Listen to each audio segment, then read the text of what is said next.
Prince Harry condemned to be fall guy for William to protect reputation of future king. Prince Harry was condemned to always be the fall guy for Prince William in order to protect the reputation of his older brother, the future king, according to a royal biographer. He argued that both the princes got into mischief growing up, but Harry always took the blame, with William coming out smelling of roses.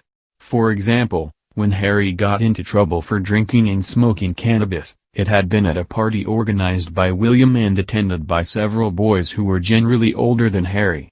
Later, when Harry got in trouble for wearing Nazi uniform, the brothers had bought their costumes together, yet William took no blame for the incident. Pod Save the Queen is hosted by Ann Gripper and features Daily Mirror royal editor Russell Myers. Last week, Ms. Gripper interviewed Robert Lacey, author of the new book Battle of Brothers, William, Harry and the Inside Story of a Family in Tumult. She posed that Harry was a kind of flypaper and that all the bad stuff was sticking to him so that William could be kept on a pedestal and in good shape to be the future king. Indeed, the royal family felt it was important to keep William safe and well because Charles had had so much drama that was damaging to his reputation and that of his future reign.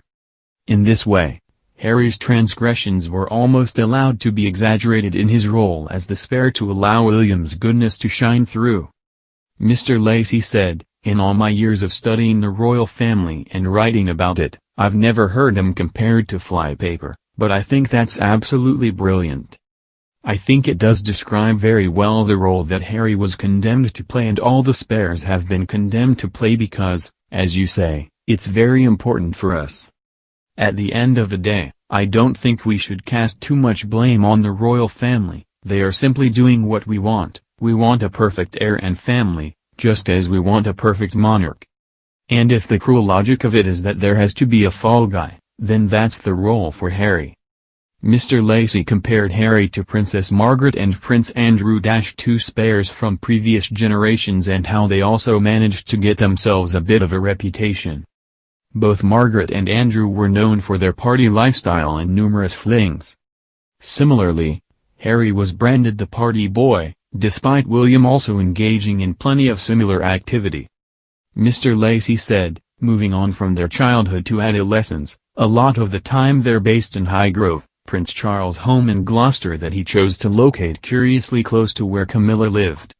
With his time away, he allowed the boys to turn the bomb shelter underneath Highgrove into a sort of discotheque nightclub called Club H, after Highgrove, with scruffy sofas round the walls, dark paint, loud music, and a bar. And who's in charge of the bar?